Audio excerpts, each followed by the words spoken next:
been lockdown and we've all been at home for about 2-3 months now, we thought it would be and I think a lot of us have been getting a lot of much needed reading time because it had been, I think I had been in a very serious reading slump right before this. What about you? I read all the time. Yeah, I read all the read time, all so the she time. doesn't get into reading slumps much. But I really needed this time. I think we've been able to get into a lot of nice books, a lot of to-be-reads, you know, the kind of books that have been on our list for so long, but we've not been reading so much. So I think we got through a lot of these books and we thought let's do a little feature where we come to you with just a few books that we read recently that we thought we really want to recommend and talk about. So, okay, so what would be one such book that you read recently that you want to recommend? So surprisingly, being mostly a fiction reader, I'm sure you guys must have seen all the fantasy reviews that I do. My top read for the quarantine has actually been this book called Figuring by Maria Popova. And wow, I'm staying with that book and I've taken a lot of time with it because it's just so beautiful. It's a collection of essays about different personalities throughout history. They're in different fields. There's people from science, there's people from writing, there's people from poetry, you have astronomers. There's just so many interesting characters and it's about them. So you, I know that you usually do not enjoy non-fiction so much, and this is so, it sounds like such a strong non-fiction because it's about especially characters like, you know, scientists and all of them.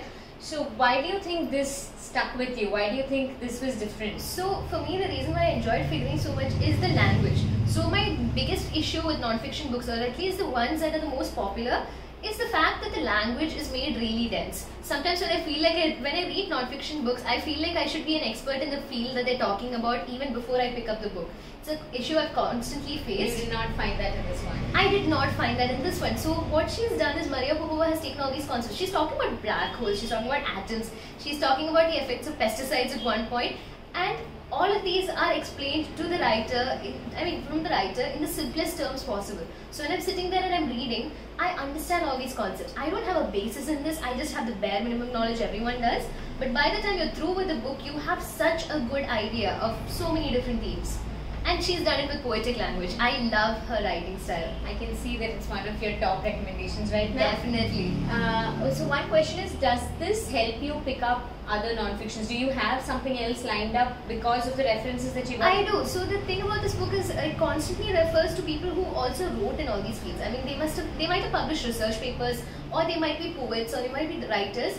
But the books that they wrote, there are these excerpts from them which make me want to read them. Yeah. My journal is completely filled with quotes from this book and books that I have to pick up. My to-be-read just increased by another 5 pages. Yeah, okay. So, Figuring by Maria Popova is what you are hands down recommending. And if you guys are in the mood to pick up a book by Maria Popova per se, you should definitely check out a website called brainpickings.org. It's been my favorite blog for quite some time now. It's amazing and really interesting to read. So you guys can also check that out. Wow, that's interesting. Yeah. So Ash, what would you say was your top read from all the books that you've been able to pick up recently? There are a number of books that are popping into my head right now, but I think something that stood out because of how different it was, the topic as well as the writing style, is something called The Virgin Suicides by Jeffrey Eugenides. Now, if somebody asked me to recommend them a book, a very well written book, I would not probably be able to recommend this wholeheartedly because the subject is so melancholic and sad. It's actually what it's called. It's a story about 5 suicides, the suicides of 5 sisters, very young sisters who lived in America, right? Suburban America. Why am I talking about such a dark book? Why is it such a book that I would want to... as well. Normally you aren't a dark person in the room. And I wouldn't end up, I mean, if I read something like that, you know me, I'll be in this very bad melancholic mood and I'll tell everybody don't read it. Is the voice in which it is written, okay? It is written in a very peppy, young teenage boy voice. Okay. And it's a happy book that deals with a very sad topic. It's a coming of age book. It's something that's right up your alley if you think about what you read. It's a very coming of age book. It's teenage boys growing up, teenage girls growing up, but it's peppered with suicides. So I'm very interested, who is the voice of the book per se? Okay, so there are these 5 sisters and there's a lot of stuff that's happening in that house that people don't know. I don't want to give away a lot of what happens or why things happen, but there's something off about the house.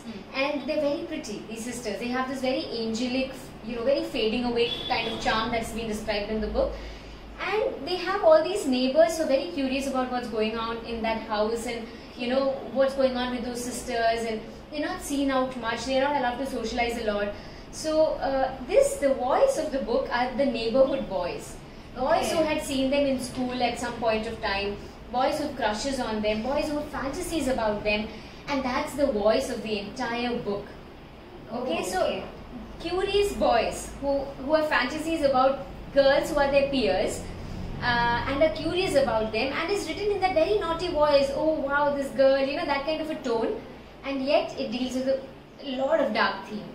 So that the contradiction, that's one of the books that stayed with me, particularly for that writing, the contradiction in the writing. And what about the writing did you enjoy the most? Was it the sense of characters, the way the characters were fleshed out, or was it the way scenes were written? What about the writing was the most strongest for you from this book?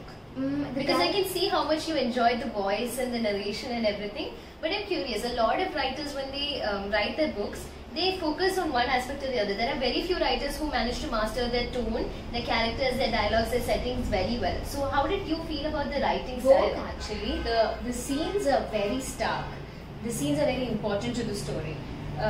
From a tree in front of the house, to a fence in front of the house, to the basement of the house, to a window of the girl's room. The scenes are very stark. See, I read this book about a month back-ish now. When I start talking about it, the scenes come back to me very strongly. So there's a lot of foreshadowing in the book very strongly as well. It's very beautifully done, and they're important. The scenes become such an integral part of the storytelling. There's even a treehouse-ish thing that comes in the end. It stays with you. It's very impactful. You can't remove the scene from the story. It is so important where each incident is happening. And it's stark, and some of them are very disturbing. Like, even though it's my own imagination, I don't want that picture in my head sometimes, I understand. So that's the scene description. It's not the beautiful, how we read some fantasy books and how beautifully the forest and the woods and all are described. And it's not that. It's just bam on your face. This happened in this room, and you can't get it out of your head. So that is a very strong part. What's the sense of sadness, of that melancholy, very fleshed out? Do you feel it came from a very genuine place? See, that's the thing. You don't feel melancholy. It's a weird melancholy. You feel that, oh no, this is happening, and oh my god, this can happen. Who knows, in so many houses this would be happening. Not all of them might lead to suicides. Not all of them might lead to anything drastic. But it's so nuanced. It's so naturally said. Okay, a dad who behaves this way, or a mom who is obsessed with something. Just different things that can be so commonplace that you can't even feel that, oh my god, they're obsessing over one depressing thing. They all become factors, and they're very genuine factors, which I think is very impressive. They're very nuanced, they're very... Okay, the boys saying we used to see them in school and they used to be dressed a certain way, and then this happened, and then this happened, and then when we visited them, we've seen somebody behave like this. It's just a story. Okay. It's a beautiful story, the observation of a young boy growing up. He's also growing up. See, that's a beauty. You see the boys become men in this process as well. All of that is there. They're not so focused on, okay, somebody did this to me and I'm going to kill myself. Which is what I don't like about a lot of these very dark coming of age books that people are trying to do now. Yeah. I feel like we've kind of strayed away from actually trying to understand what certain mental afflictions can be like. I think the last book where I read a teenager going through depression was probably Catcher in the Rye. Right. With Holden Caulfield, his feelings were very strong, they were very genuine, but any young adult book that I picked up after that, I couldn't sense that. It feels too forceful. It feels like we want to talk about depression, we want to talk about suicide, bam, bam, bam, every page. I don't enjoy that. But I find one it very question forced. about the Virgin Suicides that I have for you is, you're recommending it to a lot of our viewers as well. What are some of the themes that struck you the most? Some themes that you felt were very well done? Beyond the narration and the coming of age, was there any particular theme from the story that you feel more people should know about or read about? It talks a lot about parenting styles. It doesn't talk. See, that's the beauty of the book. Even while I recommend it with caution, because it's not a happy book. It's not going to leave you feeling very happy and jubilant in the end. From page number 1, we know it's about suicides of young girls and what leads to it. And the author has done the best he can do to not make it a tragic book for us as readers, but it's still not a very happy theme. Having said that, it deals with obsession, it deals with it just deals with relationships and parenting, family, boys and girls, parenting, religion and the role that can play. It just deals with letting young girls and boys explore themselves, explore who they are and their personality, and of not doing it. It just deals with parenting a lot, but again it's not spelled out. You don't know the parents. This seems super interesting. In the reading of the story, you don't really meet the parents so much, but you still know those restrictions are there. It's very nuanced. I really can't spell that out. Going on to the third recommendation, Yes. I think the one book that we picked up, a children's book, and yet so much more, was The Graveyard Book by Neil Gaiman. Oh, Neil Gaiman.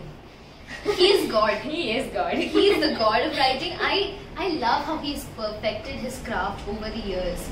I started off. Gayatri is a fantasy reader. I usually don't like a lot of fantasy. I usually don't like a lot of imaginary, like characters and ghost stories and all of that happening. But I can read a Neil Gaiman and just get lost in it. And it's all fantasy. I don't know how that man does it. And the language.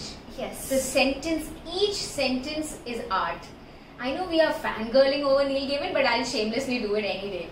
So the main premise of the Graveyard Book revolves around a baby boy who's abandoned in a graveyard and how the ghosts of the graveyard take care of him. And how he comes to be abandoned and why he happened to be abandoned, because it comes a full circle. So it's a story of Bod. His full name is Nobody, as he was named by the ghosts. And I really love the way he talks about different themes. Starting off, the first scene is a murder. First scene is a murder, and then it's about dealing with fear. It's about fearlessness. Imagine a little baby growing up with ghosts and ghouls and witches and whatever else you can imagine, and that's very normalized for him. And the basis of fear, or do you really need to fear, or what do you need to fear? Is it these imaginary things, or is it something entirely different? That's so beautifully normalized. That stayed with me. Like every time I was reading the book, I was also thinking of reading this book with children and what they would take away, and how beautifully we can talk about the aspect of fear as an emotion. Another thing that stuck out for me is individuality and the importance of having so many different people around you, right? Yes, and the beautiful thing that children do is knowing whom to go to for what, right? And very early in life, they figure that out. We deal with children every day, so it is so, it's so clear, and how smartly they go about it. That's been covered so beautifully. How God knows which character will give him what input, what knowledge, what freedom, and what protection. And how he knows, how he sort of juggles between all these people who care for him in different ways. That's really beautiful. And out of that, out of Bod's point of view of juggling them, you see them as different individuals, like I think how beautifully their characters have been carved out. It's just... And for me, that sense of a family being made up of so many different people with so many different points of views. I feel like nowadays when our kids grow up in our households, and when they don't have a lot of time to interact with their friends or their teachers outside of a very systematic setting, they kind of shift their worldview based on what they see around them. To have so many individual characters around a child makes such a huge difference, and we can see that in Bod. When he goes to school for the first time, he is so different from all the other children. They seem his main aim is to not be seen. Right? He tries his best not to be seen, and him coming to terms with that individuality, knowing that he's different and that he's okay with that. I really feel like it's a book that so many people could read. And it talks about exposure. Again, it talks about the importance of exposing children to different people with different points of view, and not just bringing them up in this little well, forcing just one point of view that a family would probably put on them. And how beautifully children evolve, because they're given a choice. They are given 5, 6, 10 different points of view, and they are given a choice to follow the best of them all, instead of just being told, hey, this is the only right and everything else is wrong. And I think even that, without even saying it, without spelling it out, it comes out so beautifully in the book. The graphic novel available as well as the novel. We both read the novel actually. Yeah, I read the novel. Yeah, but I really want to check out the graphic novel because the illustration was done by Chris Riley. Yeah, oh my god. And he's a lovely illustrator. I think the Neil Gaiman Chris Riley pairing of writer-illustrator is easily one of the most fantastic ones we've seen in recent times. So yes guys, I think that's the 3 books that we have for you this session. Hopefully we'll be able to come back to you with 3 other books very soon. Do let us know in the comments if there's anything you feel about these books, if you've read them, what do you feel about them, do you feel like picking any of these up, or anything else that you would like to recommend for us. Thank you so much. Bye bye guys.